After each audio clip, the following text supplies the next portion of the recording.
스파르타에서 가장 자랑스럽고 가장 용맹한 사람이 있다면 누구이겠습니까? 많은 사람들이 이 스파르타 용사를 말하게 됩니다. 그들은 이 그리스의 도시의 국가 가운데에 가장 강력한 군대를 가졌던 나라입니다. 왕이 나라를 다스렸고 나라가 하나의 큰 군대를 이루었고 특별한 것은 남자라면 모두가 다 군인이었다는 거예요. 아마 예전에 300, 이 제국의 부활이라는 영화를 통해서도 그들이 얼마나 용맹스럽고 기백이 대단한지를 엿볼 수 있다는 거예요. 아마 화면에 보시면 보기만 해도 용맹스럽죠. 그런데 여러분 이 스파르타 하면 가장 떠오르는 것이 바로 300명의 스파르타 용사라는 거예요. 그들은 BC 480년에 이 100만의 이 페르시아 군대에 맞서서 테르모필레라는 협곡에서 용맹스럽고도 지혜롭게 나라를 지키면서 싸웠던 전쟁이 있습니다. 많은 사람들이 지금까지 이 전쟁이 가장 위대한 전쟁이라는 거예요. 그런데 여러분 이 스파르타 용사처럼 아주 비슷한 전쟁이 이 700년 전에도 있었다는 사실이었다는 거예요. 그 전쟁이 바로 오늘 우리가 읽었던 사사기 6장에 나오는 기드온과 300명의 용사입니다. 그들은 이 이스라엘 골짜기에서 13만 5천 명의 미디안 사람과 아라비아 연합군대와 싸워서 놀라운 대승을 얻게 됩니다. 물론 이 스파르타 용사와 그리고 이 이스라엘의 300명의 용사는 비슷한 점도 많이 있지만 가장 중요한 한 가지가 다르다는 거예요. 이 스파르타 300명의 용사는 인간 정신의 능력을 보여줬던 전쟁이라면 성경에 나왔던 기드온과 300명의 용사는 하나님의 크신 능력을 보여주었던 사건입니다. 아마 많은 사람들이 이 스파르타의 용사들처럼 오늘날 앞으로도 이런 일들이 일어나면 좋지 않을까 기대하지만 더 이상은 앞으로 스파르타 용사 같은 이런 사람들이 나올 수가 없다라는 거예요. 그 당시에 누구나 이 스파르타 용사가 되고 싶은 사람은 없었습니다. 될 수도 없었어요. 그 이유는 이 스파르타는 어릴 때부터 아이들이 집을 떠나서 군사가 되기 위한 가장 강도 높은 훈련을 했다는 거예요. 그 당시의 훈련을 아고게라고 이렇게 부르는데 그 훈련 속에는 아이들이, 소년들이 어렸을 때부터 충분한 식량을 공급해주지 않고 또 스스로 식량을 찾아갔다는 겁니다. 심지어는 오랫동안 먹지 않으면서 살아남을 수 있는 방법들을 가르쳐 주었고 또 복장은 이제 무더운 여름이나 혹한의 겨울에서 똑같은 옷을 한 벌 그리고 신발은 주지 않았다라는 거예요. 그리고 말을 할 때에도 대화를 할 때도 아주 간결하게 간명한 말투만 쓰도록 훈련을 받게 됩니다. 이 훈련의 가장 큰 목적은 인내심, 극기, 냉담함의 극단 속에서 가장 냉혹한 인간으로 점점 자라도록 만드는 거예요. 그러면서 이 나라를 위해서 목숨까지도 언제든지 바칠 수 있는 그런 훈련이라는 거예요. 그런데 그 훈련들을 보면 그 자리에는 끊임없이 이 소년들을 관찰하고 비교당하고 등급을 매기면서 그 과정을 따라올 수 없는 아이들은 가마득한 절벽 밑으로 던져서 냉혹한 공식적 처형을 한다는 거예요. 그 과정을 이수하지 못하면 가차없이 공개적으로 죽임을 당하는데 더 놀라운 것은 이것을 그 자리에 있는 모든 아이들이 본다는 겁니다. 그 봄을 통해서 나도 살아남기 위해서 또 더 큰 용기와 노력을 그들에게 주어줄 수 있다는 거예요. 그래서 오늘 이 스파르타 이 용사들은 앞으로 이런 사람들을 기대하지만 더 이상 우리 살고 있는 이 세상에는 일어나지 않지 않을까 이렇게 예상한다는 거예요. 오늘 우리가 읽었던 이 말씀을 보면 이 미디안과 싸웠던 이 기드온의 삼방 용사도 마찬가지입니다. 특별히 이 기드온은 용사가 될 수 없었던 사람이에요. 그런데 오늘 말씀을 잘 보시면 왜 우리가 하나님을 만나야 하는지, 또 하나님을 믿어야 하는지, 심지어는 그 하나님을 다른 사람들에게 전해야 하는지를 오늘 말씀을 통해서 하나하나 깨달을 수 있다라는 겁니다. 하나님께서 이 기드온을 부르실 때에 이 기드온은 그 당시에 도저히 용사가 될 수 없었던 사람이에요. 그 이유를 보면 우리 한번 15절을 한번 보세요. 15절에 한 두 가지 이유가 있습니다. 같이 한번 읽어볼까요? 시작.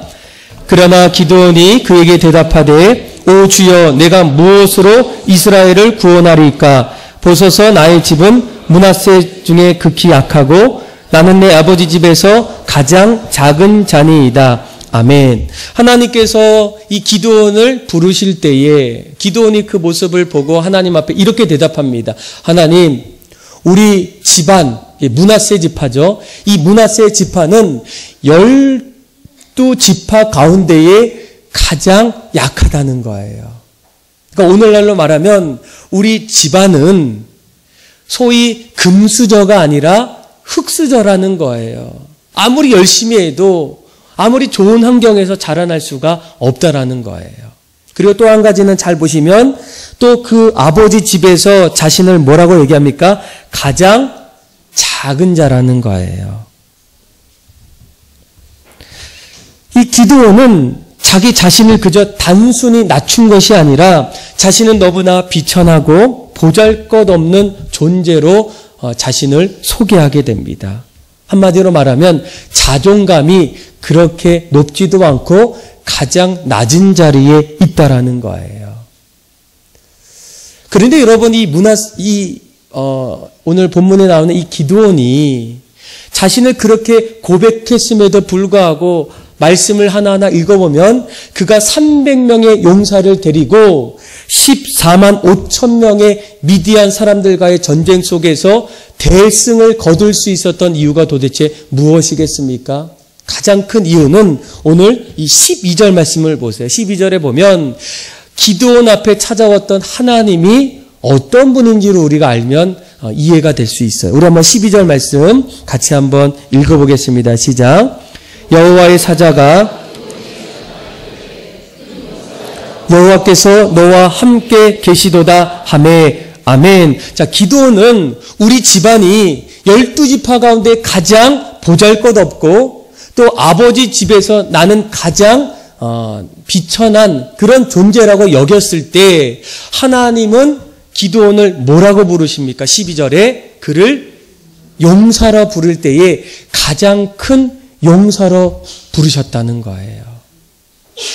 물론 하나님께서 기드온의 고백처럼 그 한 사람의 과거와 현재의 모습을 보고 있지만 하나님은 특별히 또 무엇을 보고 있냐면 그 사람의 앞으로 일어날 미래를 바라보고 계신다는 거예요.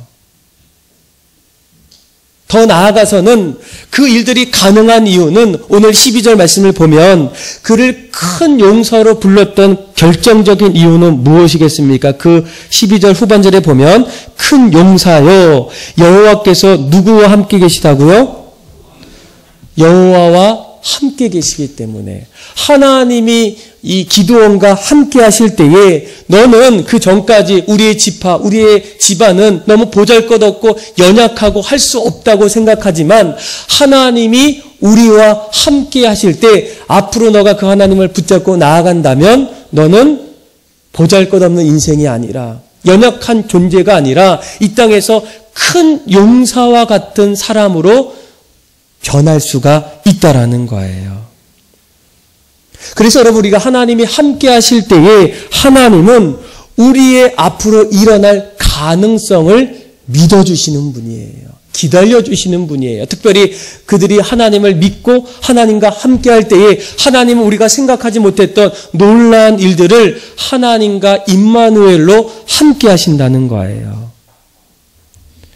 그동안 성경에 나타났던 수많은 믿음의 사람들을 보게 되면 참으로 놀라운 일들을 했던 사람들이 많이 있어요. 말씀을 듣고 그 말씀을 따라갈 때 그 이전과도 다른 모습으로 새로운 일들을 했던 사람들이 너무나 많습니다. 그런데 사실 그들은 그 이전처럼 기드온처럼 정말 마음이 두려웠고 또 걱정도 많았고 내가 정말 이 일을 할 수 있을까라는 그런 생각들을 여전히 가졌던 사람이에요.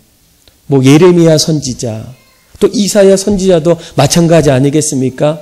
하나님께서 예레미야 선지자를 부르실 때에 오늘 기도원의 고백처럼 예레미야 선지자는 하나님 앞에 이렇게 고백합니다. 하나님, 저는 아이입니다. 사람들 앞에서 말할 줄을 모릅니다. 마음이 떨리고 또 걱정이 돼서 사람들 앞에 나와서 무언가 말하기는 너무나 연약한 존재입니다. 라고 고백했던 사람이 예레미야입니다. 이사야도 마찬가지예요. 그런데 그때 그들이 끊임없이 그 길을 걸어갈 수 있었던 것은 오늘 본문처럼 하나님이 그들과 함께 하셨다는 거예요. 그래서 이사야 선지자에게 하나님은 먼저 그가 그의 길을 걸어갈 때 하나님이 함께 하실 때에 나타나는 일들을 말씀하고 있어요. 우리 한번 이사야 41장 10절인데요. 우리 한번 화면을 보고 한번 같이 큰 소리로 한번 읽어보겠습니다. 시작. 두려워하지 말라. 내가 너와 함께함이라. 놀라지 말라. 나는 네 하나님이 됨이라. 내가 너를 굳세게 하리라. 참으로 너를 도와주리라. 참으로 나의 오른손으로 너를 붙들리라. 아멘. 자, 우리의 솔직한 심정은 두려울 수밖에 없어요. 주저앉을 수밖에 없어요. 기드온에게 찾아오셨던 그 하나님의 음성을 들었을 때 우리도 똑같이 할 수 없습니다. 어렵습니다. 힘듭니다. 환경이 이런 모습인데 우리가 어떻게 그 길을 넘어설 수 있겠습니까? 그런데 이사야 선지자에게 하나님이 뭐라고 얘기합니까? 먼저는 내가 너와 함께 할 때에 두려움을 내려놓으라는 거예요. 왜냐하면 하나님이 함께 하시면 너는 굳센 사람이 될 수 있다는 거예요. 그리고 참으로 하나님께서 너를 도와주신다는 거예요. 의로운 오른손으로 너의 삶을 붙들어 주시기 때문에 걱정하지 말고 두려워하지 말고 하나님이 너에게 주셨던 그 비전들 마음에 품고 담대히 나아가라는 거예요. 여러분 신약에는 베드로가 있지 않습니까? 이 베드로도 예수님께서 베드로를 처음 보실 때 여러분 뭐라고 부르셨을까요? 우리 한번 요한복음 1장 42절인데 우리 한번 화면을 보고 한번 예수님께서 베드로를 보시고 이렇게 얘기하셔요. 같이 한번 읽겠습니다. 시작. 데리고 예수께로 오니 이르시되 내가 요한의 아들 시몬이니 장차 게바라 하리라. 게바는 번역하면 베드로라. 아멘. 자, 예수님께서 베드로를 처음 보실 때 그를 뭐라고 부르셨어요? 게바라고 부르셨어요. 우리는 베드로가 어떤 사람인지를 잘 알고 있어요. 그는 예수님과 함께할 때에 그의 삶을 들여다보면 변덕스러운 사람이에요. 또 그의 모습 속에는 아주 다혈질의 모습이 들어있어요. 아침과 저녁이 다를 때가 많고 오늘과 내일의 생각과 행동이 너무나 달라요.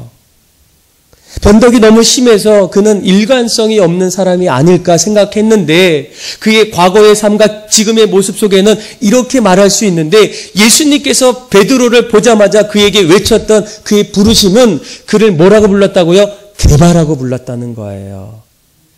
과거와 현재를 모르시는 것이 아니라 예수님은 그가 앞으로 하나님과 함께 할 때에 일어날 수 있는 장차 일어날 그의 삶을 보시고 그를 베드로가 아닌 게바 이렇게 부릅니다. 그래서 말씀을 잘 보시면 게바라고 말할 때에 그 앞에 뭐가 나와 있어요? 장차가 있어요. 장차는 과거와 현재가 아니라 앞으로 그렇게 된다는 거예요. 여러분 게바가 무슨 뜻입니까? 반석이라는 거예요. 그동안 과거에는 변덕스럽고 일관성 없었던 이 한 사람이 예수님을 만나고 예수님과 함께할 때에 반석, 단단하고 흔들리지 않는 철옹성 같은 그런 사람으로 달라진다는 거예요. 그래서 정말 베드로가 예수님을 만나고 예수님이 승천한 다음에 그가 예수님을 위해서 복음을 전할 때에 성전 미문에서 안진뱅이를 고치게 되고 또 복음을 전할 때 그 복음을 통하여 3,000명에 되는 사람들이 주님 앞에 돌아오는 반석 같은 사람이 되었던 사람이 베드로라는 거예요. 그래서 우리가 왜 하나님을 믿어야 될까? 하나님을 왜 신뢰해야 될까? 이 세상에 여러분 스파르타처럼 이 고된 훈련 속에서 더 이상 그런 훈련을 원하는 사람은 아무도 없어요. 오히려 이 세상이 더 무한 경쟁의 시대에 마치 우리 아이들이 스파르타의 용사들처럼 어렸을 때부터 뛰놀고 마음껏 놀아야 하는 그 자리에 학원도 다니고 교육도 받고 또 무한 경쟁에서 살아남지 않으면 나중에는 세상이 그들을 어떻게 받아들지 모르는 그런 좀 희망이 점점 어두워지는 모습 속에 우리 아이들이 살고 있다는 거예요. 넌 공부하면 안 되겠다. 넌 운동하면 좀 중간하면 어디든지 사용할 수 없겠다. 영어도 안 되고. 아마 기도원 같은 그런 고백을 할 수 있는 사람들이 앞으로 더 나오지 않겠습니까? 그런데 그때에 그들도 우리도 하나님을 만나고 하나님께서 야, 내가 너와 함께 하겠다. 두려워하지 말라. 나는 너의 하나님이 됨이라. 놀라지 말라. 내가 너를 굳세게 하리라. 참으로 너를 의로운 오른손으로 붙들 때에 우리의 앞으로의 인생은 무엇으로 변할 수 있겠습니까? 그래서 오늘 첫 번째 말씀을 잘 보시면 하나님은 우리의 가능성을 믿어주시고 그 미래를 열어주시는 분이 바로 하나님이라는 거예요. 자, 그리고 두 번째로 보게 되면 왜 우리가 하나님을 믿어야 될까? 또 하나님을 앞으로 이 세상에서 필요한 분이실까? 또 그분을 왜 사람들에게 전해야 될까? 하나님은 우리의 어떠한 불평도 끝까지 받아주시고 그 불평 속에서 새 길을 열어주시는 분이 바로 하나님이기 때문이에요. 여러분들은 지금까지 누군가에게 불평을 한 적이 있으시나요? 불평을 어떻게 생각하시나요? 대부분의 사람들은 그렇게 불평을 좋아하지는 않습니다. 왜냐하면 이 불평 속에서 나타나는 위험성이 너무나 크기 때문이에요. 하루는 회사에서 드디어 돌아온 그 아들이 아버지에게 이제 불평을 내놓기 시작해요.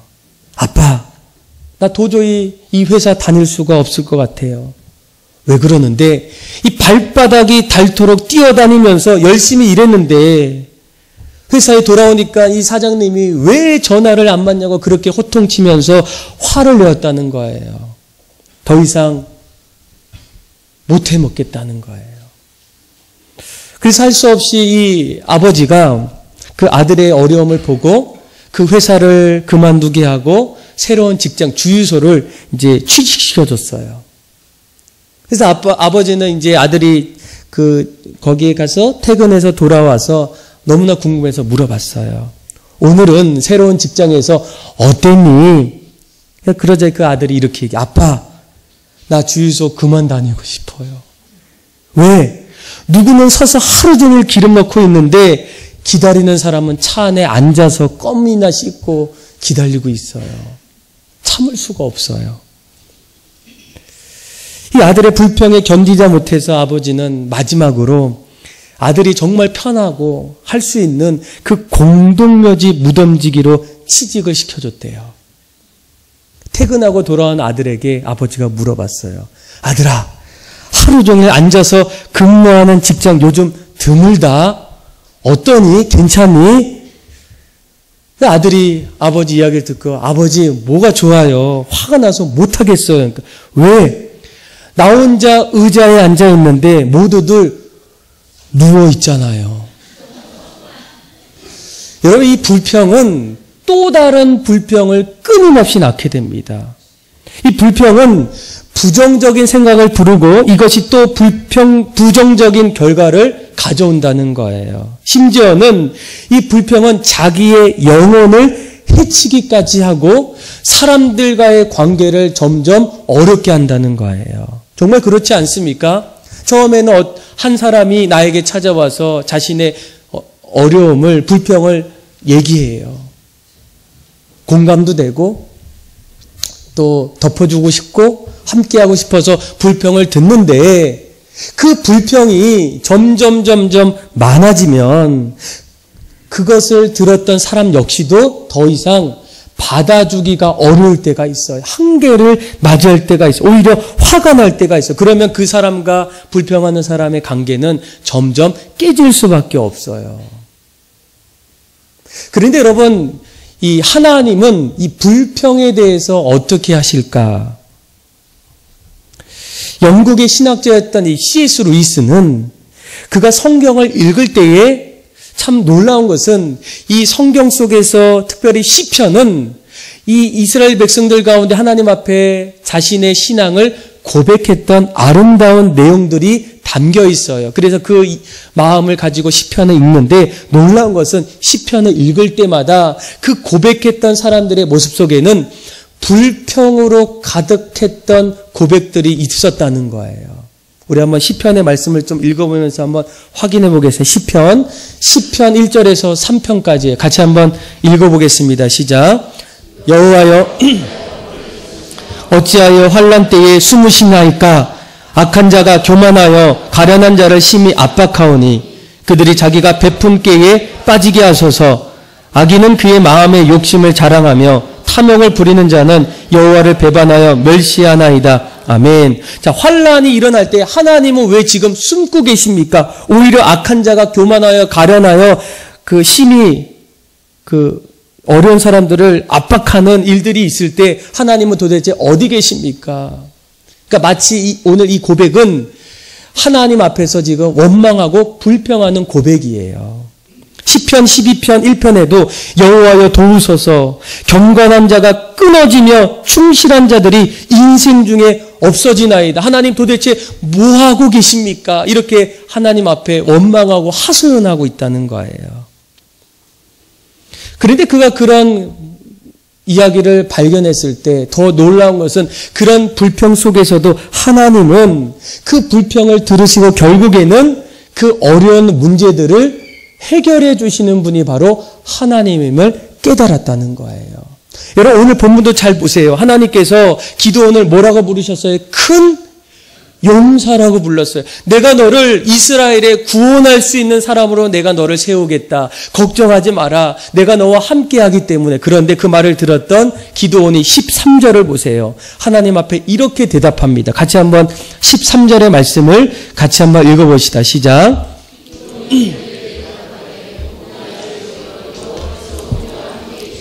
어찌하여 이 모든 일이 우리에게 일어났나이까? 또 우리 조상들이 일찍이 우리에게 이르기를 여호와께서 우리를 애굽에서 올라오게 하신 것이 아니냐? 그 모든 이적이 어디 있나이까? 이제 여호와께서 우리를 버리사 미디안의 손에 우리를 넘겨주셨나이다 하니 아멘. 자, 이 기드온이 뭐라고 대답합니까? 하나님이 계시면 지금 일어나는 일들을 우리가 어떻게 이해할 수 있겠습니까? 그동안 우리가 애굽에 있었는데 하나님이 우리를 그 가나안 땅으로 인도하신 분이 하나님 아니십니까? 그런데 왜 우리는 7년 동안 이 미디안의 손에 어려운 삶을 살고 있는 이유가 도대체 무엇이겠습니까? 이런 모습을 볼 때마다 하나님이 살아계심을 우리가 이해할 수 있겠습니까? 이렇게 지금 하나님 앞에 불평 같은 소리를 하고 있다는 거예요. 또 15절도 마찬가지예요. 하나님 저는 연약합니다. 부족합니다. 12지파 가운데 가장 약한 므낫세 지파에 우리 집안 중에 가장 어리석은 사람이 저입니다. 할 수 없습니다. 하나님의 말씀이 들려옴에도 불구하고 그는 부정하고 부인하고 도저히 할 수 없다는 거. 한마디로 지금 하나님 앞에 불평하고 있다는 거예요. 그런데 이 말을 들었던 하나님께서 무엇으로 오십니까? 우리 한번 14절을 보세요. 16절이죠. 자, 16절 같이 한번 읽겠습니다. 시작. 여호와께서 내가 미디안 사람 치기를 한 사람을 치듯 하리라 하시니라. 아멘. 자, 하나님께서 다시 한번 그 불평하는 그 기도원 앞에서 뭐라고 말씀하십니까? 내가 너와 함께 하는데 그 앞에 아주 중요한 단어가 있어요. 반드시. 너가 지금 의심하고 원망하고 더 이상 가능성이 보이지 않는 그 자리에 내가 너와 함께하기 때문에 반드시 미디안 사람들의 손에서 구원해 주시겠다는 거예요. 그 이유가 도대체 뭘까? 여러분 14절을 보세요. 여호와께서 불평하고 있는 그 기드온을 어떻게 하세요? 그를 향하여 이르시되. 그러니까 여기서 이 향하다라는 말은 그냥 내가 바라만 보고 있는 것이 아니라 예수님께서 목자 없는 양들을 민망히 보실 때의 그러한 모습이 바로 하나님께서 기드온을, 이스라엘 백성들을 바라보고 있다는 거예요.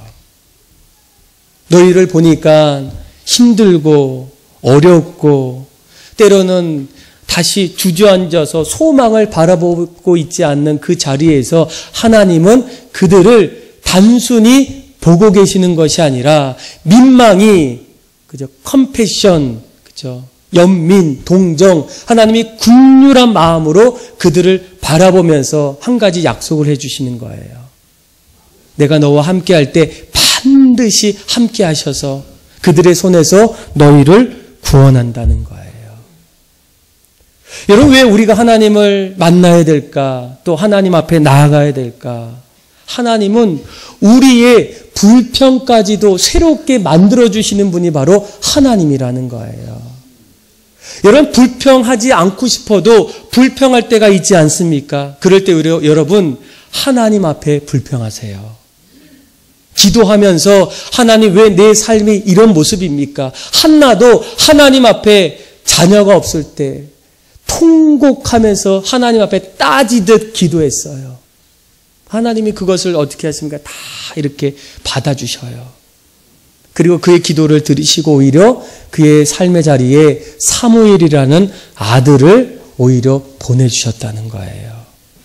그래서 오늘날 우리에게 가장 누가 필요할까? 하나님이 필요해요. 하나님 만나셔야 돼요. 또 그 하나님 만나기를 원하는 사람에게 그 하나님을 전해주셔야 돼요. 하나님은 늘 우리에게 앞으로 일어날 가능성을 가지고 일으켜주시는 분이고, 하나님 우리의 어떤 불평과 연약함을 마음속에 다 받아주시면서 다시금 일어날 수 있는 우리에게 새로운 길을 열어주시기 때문이에요. 자, 그리고 우리가 하나님은 누구일까? 왜 하나님을 만나야 될까? 왜 하나님을 전해야 될까? 오늘 말씀을 잘 보시면 하나님은 우리를 결국 구원해 주시기 위해서기 때문입니다. 여러분, 오늘 말씀을 잘 보시면 1절과 2절을 보세요. 1절, 2절에 보면 지금 이스라엘 백성들은 심판을 받고 있어요. 자, 우리 한번 1절, 2절 같이 한번 읽어보겠습니다. 시작. 이스라엘 자손이 또 여호와의 목전에 악을 행하였으므로 여호와께서 7년 동안 그들을 미디안의 손에 넘겨주시니 미디안의 손이 이스라엘을 이긴지라. 이스라엘 자손이 미디안으로 말미암아 산에서 웅덩이와 굴과 산성을 자기들을 위하여 만들었으며. 아멘. 자, 이스라엘 백성들은 지금 7년 동안 징계를 받고 있어요. 7년 동안 미디안 손에서 어려움을 당하고 있을 때 우리가 늘 한 가지 질문이 있어요. 하나님이 왜 살아계신데 우리에게 징계하실까?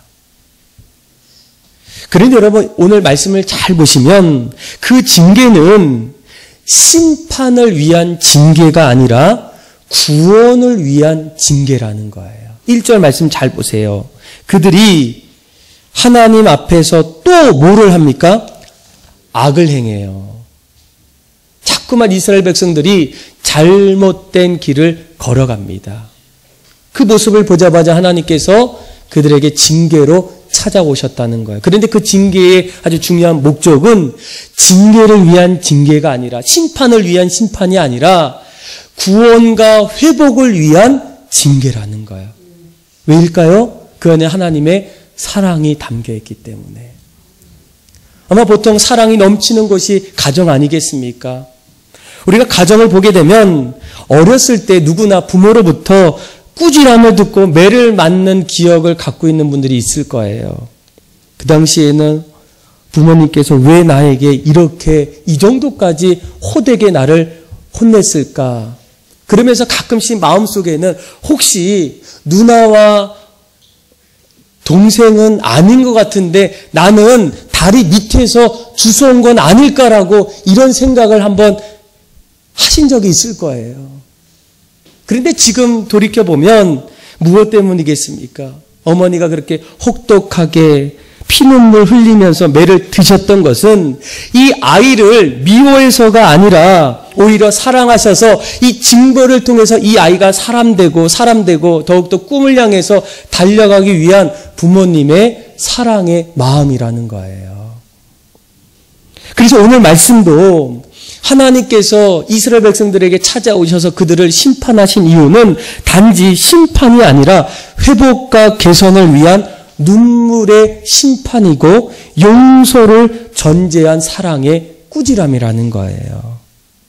이런 이 부분들을 반드시 아셔야 돼요. 지금 이스라엘 백성들이 어렵구나. 여기서 끝나는 것이 아니라 하나님을 붙잡을 때 하나님께서 반드시 회복해 주시고 다시금 우리에게 소망을 주시기 위해서 주시는 징계의 심판이라는 거예요. 지금 나의 삶이 다시금 하나님 앞에 돌이키기 위한 징계일 수 있어요. 하나님 믿고 있어도 올바로 믿지 않을 때에 오히려 하나님께로 온전히 나아갈 수 있도록 하나님 우리에게 징계와 여러 가지 어려움을 줄 수도 있어요. 그래도 우리가 그때 반드시 마음속에 품어야 될 것은 하나님은 우리를 사랑하신다. 하나님 우리가 잘 되기를 원하신다. 하나님 우리가 이 땅에서 하나님의 소망을 가지고 살기를 간절히 원하신다. 나를 통해 이루고자 하시는 꿈들을 하나님은 나를 통해 기대하신다. 라는 그 마음을 여러분들이 가지셔야 돼요. 아마 이 자리에서는 어려운 사람들이 아마 있을 겁니다. 낙심하고 있는 사람들도 있을 거예요. 힘들고 좌절하고 더 이상 소망을 이제는 잊어버리고 살아가는 분들도 있을 거예요. 그럴 때 여러분 가장 그들에게 필요한 분이 있다면 누구이겠습니까? 하나님이라는 거예요. 7년 동안 미디안의 손에서 어려움을 당하고 있는 그 자리에 하나님이 그들에 찾아오셨을 때 기드온과 300명의 용사가 하나님을 만났을 때 하나님은 그들을 큰 용사로 만드셨어요. 그리고 이스라엘을 그들의 손에서 구원해 주셨고 새로운 삶을 그들에게 다시금 보여주셨다는 거예요. 저는 여러분들이 가장 먼저 여러분들 자신도 하나님을 인격적으로 만나기를 간절히 원합니다. 그래서 그분의 도움의 손길을 통해서 또 하나님의 은혜를 통해서 내가 앞으로 나를 보지 못했던 내 미래의 가능성의 잠재력을 기다리고 계시는 그 하나님을 신뢰함을 통해서 앞으로 우리의 인생을 더욱더 아름답게 만들어갈 수 있는 여러분들이 되기를 주님의 이름으로 축복합니다. 저는 오늘 이 말씀을 보면서 이 므낫세 같은 사람들이 오늘날에도 있을까? 그런데 제가 이렇게 찾아보니까 꼭 맞지는 않지만 좀 비슷하다라고 생각이 드는 한 분이 있어요. 그분이 진흥문화 대표로 계시는 이 박경진 장로님이세요. 그는 지금 6개의 자회사를 거느리는 CEO인데 그분은 지금도 늘 그의 기업의 이윤을 어려운 사람들과 그리고 특별히 장애자들을 위해서 헌신하는 분이에요. 참 대단하신 분입니다. 근데 이분의 어렸을 때의 삶을 보니까 그의 어린 시절은 깜짝 놀랄 수밖에 없는 일들이 많았어요. 어린 시절은 그가 이렇게 얘기해요. 아픈 게 뭔지, 세상 사는 서러움이 뭔지를 어렸을 때 뼈저리 느꼈다는 거예요. 그가 태어날 때부터 눈에 장애를 입고 태어나요. 늘 다른 사람과 좀 다르기 때문에 부끄러움, 수치심, 열등감 속에서 헤어나올 수가 없었어요. 그리고 더 마음을 아프게 한 것은 16살 때까지 자신의 이름이 자신의 가문의 호적으로 이렇게 등재가 안 돼 있어요. 그러니까 그의 아버지가 친구에게 부탁을 했는데 그 친구가 신고를 안 했어요. 그리고 그 집안이 너무나 가난해서 그 아버지가 남의 집 머슴살이로 살면서 이 아들에게 뭐라고 얘기하냐면, 이제 박경진이죠. 이 박경진 이 아들에게 이 아이만큼 이렇게 얘기해요. 야, 너 주제 넘지 말라. 분수에 맞게 살라는 거예요.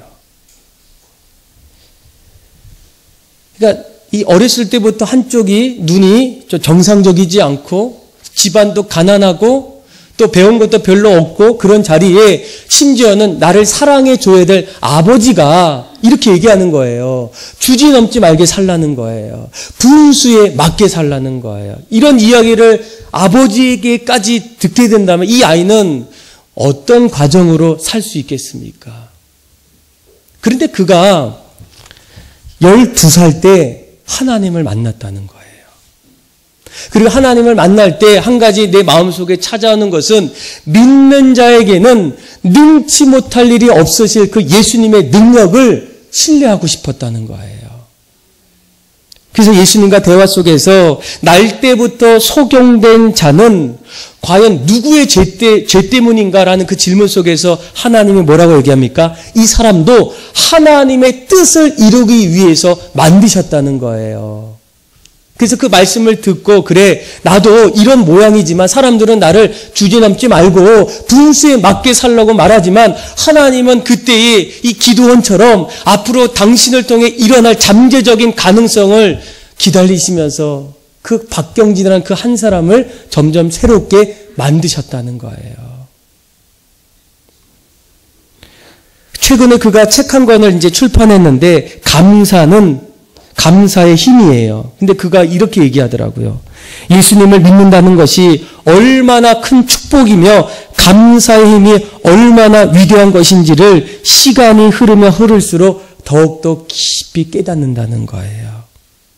그러면서 이 책은 인생의 방향을 잃고 방황하는 젊은이들의 나침판이 되었으면 좋겠다라는 거예요. 무한 경쟁의 시대에, 불평이 가득한 시대에, 열심히 해도 이제는 더 이상 능력이 점점 사라지는 그 시대에 스파르타처럼 그렇게 해도 낙오자가 될 수 있는 그런 자리에 우리가 정말 하나님을 만나서 하나님이 우리와 함께 하실 때 내가 반드시 너를 도와주고 반드시 너를 지켜줄 때에 이 미디안의 12만 5천 명을 그 이스라엘 골짜기에서 대승을 겪은 것처럼 이 장로님도 이 내가 만났던 그 하나님을 우리 젊은이들이 만남을 통해서 미래를 준비하기를 원한다는 거예요. 여러분들은 어떻습니까? 왜 우리가 하나님을 만나야 되겠습니까? 하나님은 어떤 분이겠습니까? 왜 우리가 그 만났던 하나님을 다른 사람들에게 전해야 되겠습니까?